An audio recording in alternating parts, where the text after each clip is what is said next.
they just called me in to do the one show. They called me to come over there when we were getting the AWF going. Right. And, you know, I think we had a lot of potential to get the AWF going because I think we had... He was one of the very first big Latino stars in wrestling. Yep, you guessed it, Tito Santana. But was it all smooth sailing for him? Not even close. Tito had to deal with a lot of ugly stuff, racist slurs, unfair fines, and constant reminders that no matter how talented or popular he was, some people just couldn't look past the color of his skin. Let's kick things off with the commentary, because that's where a lot of Tito Santana's story starts to feel a little uncomfortable. Now, if you were watching wrestling in the 80s and early 90s, you definitely heard Jesse the Body Ventura on commentary. He had a style that was loud, colorful, and sharp. But when it came to Tito Santana, some of Jesse's remarks didn't sit right with everyone. He'd constantly call Tito Chico, which depending on tone and context, can come off dismissive or mocking. But that wasn't all. He even nicknamed Tito's famous flying forearm the Flying Burrito. Maybe Ventura thought it was all in good fun. Maybe he didn't mean it to be harmful, but still, it played into tired old stereotypes about Latinos. And when millions of people are watching, that kind of commentary can stick. It might not have looked like a big deal on the surface, but for someone like Tito, who was proud of his heritage and working hard to be taken seriously, it was one more hurdle to deal with. And speaking of hurdles, how about this? Did you know that his tag team with Rick Martel was almost given a name that would have completely changed how fans saw them? It's true. Before they became the popular babyface duo Strike Force, someone backstage had the idea to call them the Border Patrol. Yeah, that name was thrown around during a time when border issues were a major topic, especially in Texas. And the situation for Hispanic people was tense, to say the least. Tito knew immediately that the name would have made them heels, villains, whether they wanted to be or not. He also knew that it would have sent the wrong message, so he spoke up. He went straight to Vince McMahon and told him this wasn't right. To Vince's credit, he listened, and the team became Strike Force instead. But moments like that showed just how close the line was between spotlight and stereotype. And Tito was always having to keep one eye open to make sure he didn't get pulled into something that didn't respect who he was. And the challenges didn't stop at commentary or creative decisions. There were also issues behind the scenes, real ones that cost him money. Tito has been very open over the years about how unfairly he was treated at times, especially by people in positions of power. One name he always brings up is Ole Anderson. According to Tito, Anderson is the only person in wrestling he has nothing good to say about. That says a lot considering how many people Tito worked with during his long career. Back in his Georgia Championship wrestling days, Anderson, who was a promoter, would make promises that he didn't keep. But the real kicker? Tito once told him a full month in advance that he wouldn't be able to make a show. Despite giving plenty of notice, Anderson still fined him $500. That's a huge amount of money, especially back then. Tito was so fed up that he basically said, "Keep the money, I'm done." And just like that, another door slammed shut. But even when Tito made it to the bright lights of the WWF and found success, not everything was perfect. Take WrestleMania 1, for example. It was a historic night, the first of its kind. Everyone on that card was a part of something special. Tito opened the show, and sure, being on WrestleMania was an honor in itself, but years later he admitted something not many would say out loud. He was a little disappointed. Being in the first match might have felt like an afterthought, especially when you know how hard you've worked and how much you've contributed to the company. For a guy like Tito, who always gave it his all, it probably felt like he deserved more. And then came El Matador. Later in his WWF run, the company gave him a new gimmick, a bullfighter persona. Dressed in bright colors and stepping into the ring like a Spanish matador, the new character was flashy, different, and aimed at giving Tito a fresh start. But deep down, Tito didn't love it. Sure, he played the part and made it work as best he could, because that's just the kind of professional he was. But it wasn't really him. The character was more of a cartoon than a tribute, and for someone who took pride in his culture and his wrestling, it didn't hit the mark the way he'd hoped. Now, before the bright lights of the WWF, Tito Santana's journey started far from the spotlight. After being trained by the legendary Hiro Matsuda and Bob Orton, Tito, born Merced Solis, made his debut in February 1977 for Championship Wrestling from Florida. He lost his first match to Crusher Verdú, but it was the beginning of something special.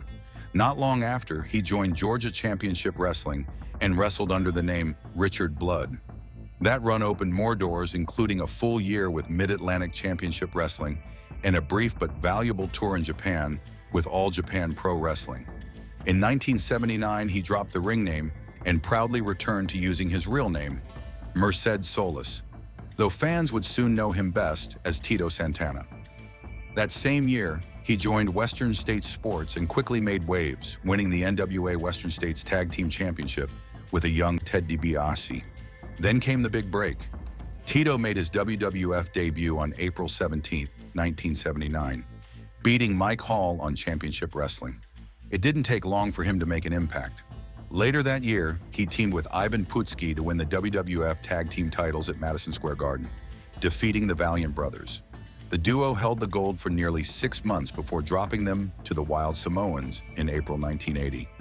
After that, Tito took his talents overseas for a short tour with New Japan Pro Wrestling.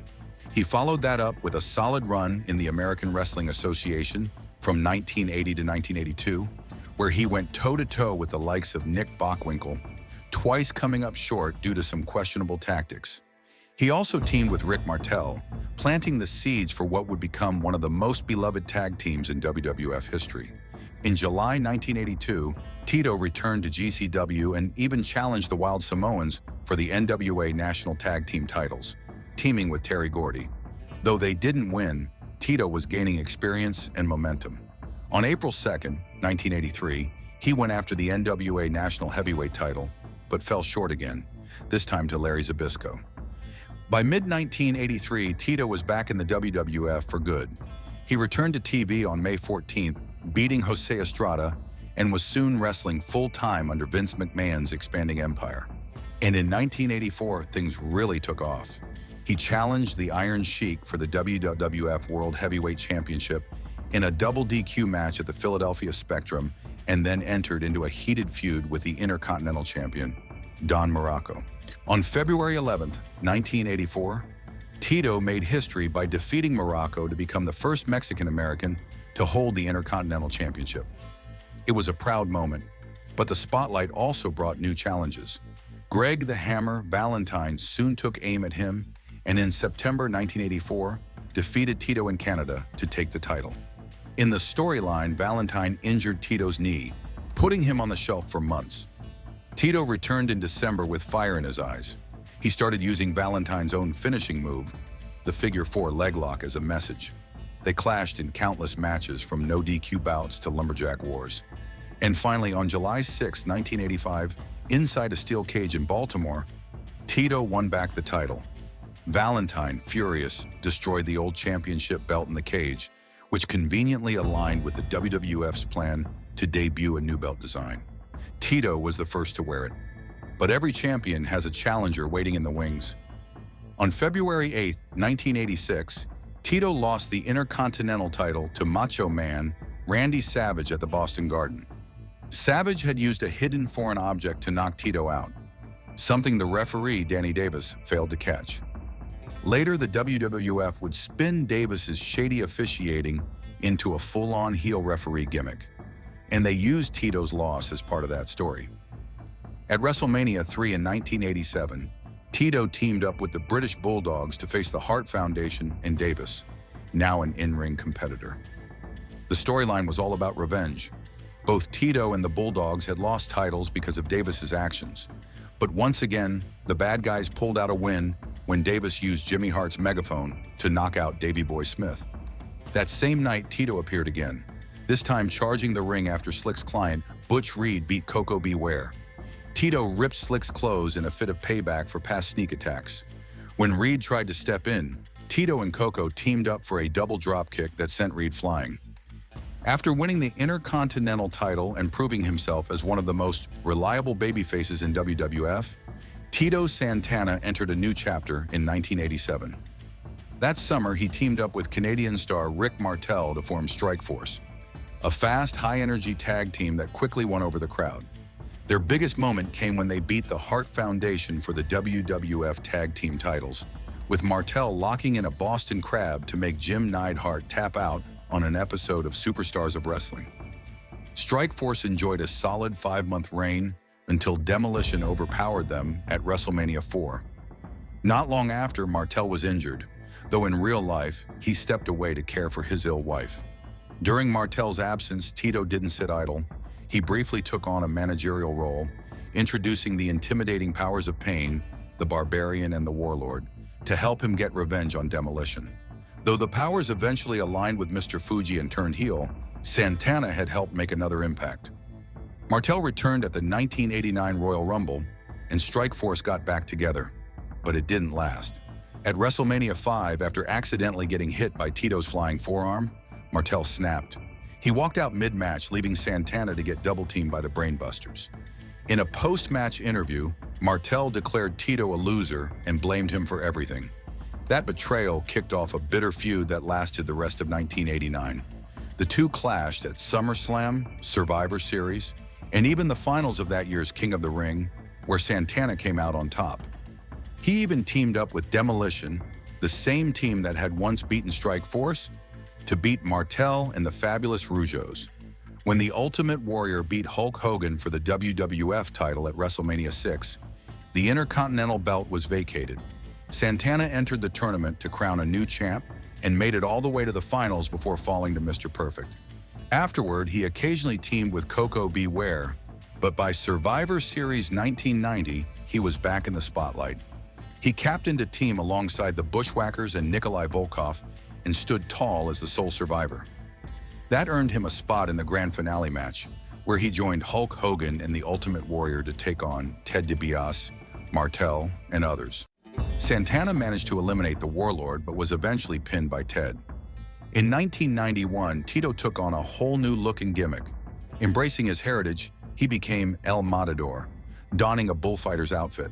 While the gimmick didn't exactly rocket him up the card, he stayed a reliable fan favorite. At WrestleMania 8, he kicked off the show against a rising star named Shawn Michaels, but came up short.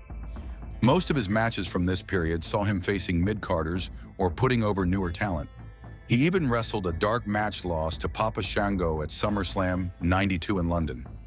One nice moment came when he beat his buddy Virgil on Wrestling Challenge, and the two embraced afterward. By 1993, Santana was mostly wrestling outside of North America, including WWF's European tours. That year's WrestleMania 9 marked his final match at the event, a dark match win over Papa Shango. Though he's officially credited with appearances in the first 8 WrestleManias, he's one of only 2 wrestlers, alongside Hulk Hogan, to have wrestled at each of the first 9. After WrestleMania 9, Santana slowly stepped away from WWF programming. His last match for the company came in August 1993 against Damien Demento. Around the same time, he popped up in International World Class Championship Wrestling, where he reignited a feud with Tony Atlas. After Atlas brutally attacked Ivan Putski, Tito Santana stepped in for revenge. Though he out-wrestled Atlas, interference from Atlas's manager caused a disqualification. Santana didn't get the win, but he made his point. In 1994, he returned to IWC-CW and won their heavyweight title by defeating Greg Valentine in a tournament. He defended it against familiar rivals like Valentine, Martel, and Atlas. Around the same time, he captured the AWF Championship, leading to a title versus title clash with Valentine. From 1994 to 1996, he was the top star in AWF, becoming its first and final heavyweight champion.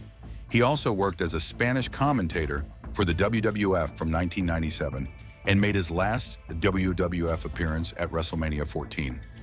Santana kept wrestling into the 2000s, winning titles in independent promotions and even scoring a win in WCW over Jeff Jarrett. He was inducted into the WWE Hall of Fame in 2004 and continued wrestling well into the 2000s and beyond, including matches in Australia in 2022. Nearly 50 years after his debut. That wraps up today's video. Don't forget to like and subscribe.